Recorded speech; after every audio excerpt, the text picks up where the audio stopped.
নমস্কার বন্ধুরা, আজকে তোমাদের জন্য একটি নতুন ভিডিও নিয়ে এসেছি যেখানে 12ই ফেব্রুয়ারি 2025 সালের রাজ্য বিধানসভার বাজেট অধিবেশন হলো এবং এটাই রাজ্য সরকারের শেষ এবং পূর্ণাঙ্গ বাজেট। এরপরে 2026 সালে কিন্তু রাজ্য সরকারের ভোট রয়েছে, বিধানসভার ইলেকশন রয়েছে। তো সেটা তার আগেই এই বাজেটে তিনি মুখ্যমন্ত্রী মমতা বন্দ্যোপাধ্যায় কী বলেছেন সেটা তোমরা এই ভিডিওতে লাইভ সরাসরি সম্প্রচার দেখতে পাবে। তিনি নিজের মুখে কি বলেছেন এবং তার টোটাল 37টা যে প্রকল্প রয়েছে সেই প্রকল্পগুলি নিয়েও কিন্তু তিনি ঘোষণা করেছেন। যারা যারা বাংলার বাড়ি প্রকল্পের ক্ষেত্রে আবেদন করেছিলেন, লক্ষ্মীর ভাণ্ডার, রূপশ্রী, যুবশ্রী, কন্যাশ্রী প্রকল্পের ক্ষেত্রে আবেদন করেছিল, তারা কত টাকা করে পাবে, কারা কারা নতুনরা পাচ্ছে, কত টাকা কোথায় কি খরচা হচ্ছে, সমস্ত কিছু লাইভে তোমরা জানতে পারবে। কিন্তু মুখ্যমন্ত্রী মমতা বন্দ্যোপাধ্যায় তার জনপ্রিয় প্রকল্প লক্ষ্মীর ভাণ্ডারের টাকা বৃদ্ধি নিয়ে কিন্তু তিনি কোনো ঘোষণা করেননি এখনো পর্যন্ত। এবং আমরা সবাই জানি তিনি যখন ভোট হয় ইলেকশনের আগে কিন্তু এই লক্ষ্মীর ভাণ্ডারের প্রকল্প 500 টাকা থেকে 1000 টাকা, তারপরে 1200 টাকা এরকম কিন্তু করেছিল। এবং আগামী বছর যখন ভোট আছে, ভোটের আগে মুখ্যমন্ত্রী মমতা বন্দ্যোপাধ্যায় হয়তো লক্ষ্মীর ভাণ্ডারের টাকা বৃদ্ধি করলেও করতে পারে, সেই নিয়ে কিন্তু এখনো সমস্ত কিছু বলা যাচ্ছে না। এবং তিনি নিজের মুখে কি বলেছেন সেটা তোমরা লাইভ বা সরাসরি দেখে নাও। সবটাই তুলে নিয়ে যায় কেন্দ্র, কিন্তু আমাদের ভাগ্যে যেটা পাওয়া উচিত সেটা কিন্তু আমাদের দেওয়া হয় না। 100 দিনের কাজ বন্ধ করে দেওয়া হয়েছে, গ্রামীণ রাস্তার কাজ বন্ধ করে দেওয়া হয়েছে, আবাসনের কাজ, যে গ্রামীণ বাড়ি বন্ধ করে দেওয়া হয়েছে। তা সত্ত্বেও আমরা আমাদের সীমিত ক্ষমতার মধ্যে দিয়ে আপনারা দেখবেন বিরাট অংশ টাকা আমাদের 28 লক্ষ পরিবারকে বাড়ির জন্য এই বাজেটে অনুদান করা হয়েছে।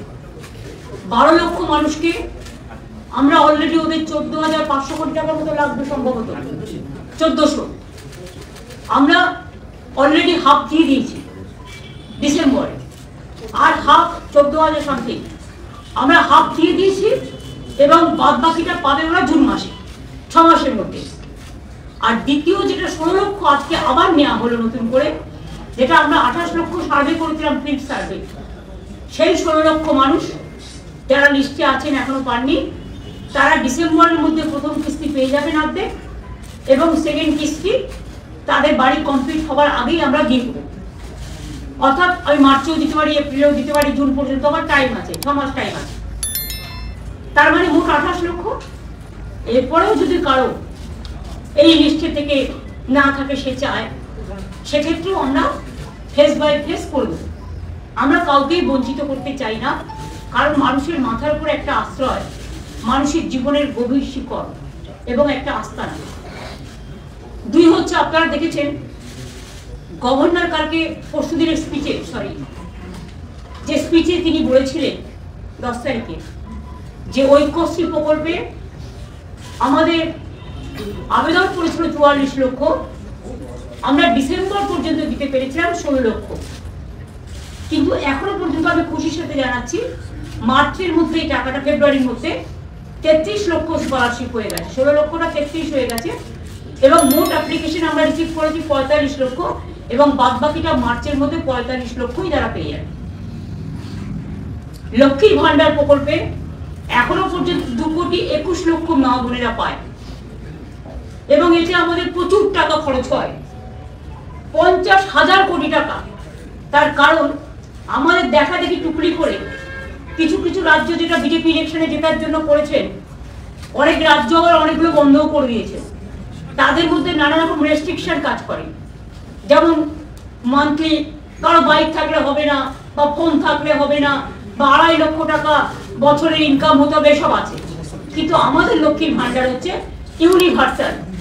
একটা ফিগার আপনাদের মার্ক করার জন্য আমি বলছি, দেখবেন আমার নবম দুয়ারে সরকার পর্যন্ত 12 কোটির ওপর মানুষ এসছেন।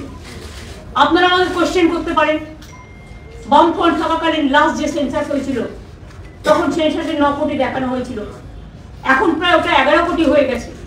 কিন্তু তা সত্ত্বেও 12 কোটির বেশি মানুষ কি করে এলো? তার কারণ একটা পরিবারের থেকে 3 জন মহিলাও কিন্তু লক্ষ্মীর ভাণ্ডার পায়। মনে রাখবেন, এটা ইউনিভার্সাল। একটা পরিবারের কেউ একজন কন্যাশ্রীও পাচ্ছে, লক্ষ্মীর ভাণ্ডারও পাচ্ছে, রূপশ্রীও পাচ্ছে, আবার যদি কেউ কিষাণ হয় কিষাণ ভাতাটাও পাচ্ছে। সুতরাং এরকম নানা রকম স্কিম আছে, মোট 94টা স্কিম আছে আমাদের জন্ম থেকে মৃত্যু পর্যন্ত, যেখানে কোনোটাই ছাড়া হয়নি। এবং আমরা 125% পর্যন্ত দিয়ে দিয়েছিলাম বামফ্রন্ট সরকার চলে যাওয়ার পর। তারপরে আমরা মার্চ করে দিয়েছি এখন নতুন, এটা 6 পে কমিশন অনুযায়ী, বেসিক পেটা 6 পে কমিশনের রেকমেন্ডেশন অনুযায়ী, অর্থাৎ সেন্টারে যেটা পায় এটা কিন্তু আরো বেশি পায়। তার কারণ হচ্ছে পে কমিশন প্লাস ডিএ দুটো পায়। এইটাও আমরা নতুন করে 2024 সাল থেকে, এটা 2025-এর সবে ফেব্রুয়ারি মাস, আমরা এর মধ্যে 14% দিয়ে দিয়েছি এবং আজকে আরো 4% দিয়ে দেওয়া হলো। এটা উপকৃত হবেন আমার সরকারি কর্মচারী থেকে শুরু করে অসরকারি কর্মচারী থেকে শুরু করে, মানে যারা বিভিন্ন কাজে আছে, শিক্ষক অশিক্ষক থেকে শুরু করে সবাই আর কি এর মধ্যে পাবেন আর কি। পেনশন হোল্ডার্স তাদের পক্ষ থেকে এটার লাভ হবে। একটা জিনিস আপনারা লক্ষ্য করেছেন, কন্যাশ্রী স্কিমে আমাদের স্কলারশিপ 3টে ফেজে দেওয়া হয়। একটা হচ্ছে স্কুলে, দ্বিতীয় পর্যায়ে হচ্ছে স্কুলে আবার 18 বছরের মধ্যে বিয়ে না করলে আরো 25,000 টাকা পায় এক্সট্রা তার ব্যাংক অ্যাকাউন্টে।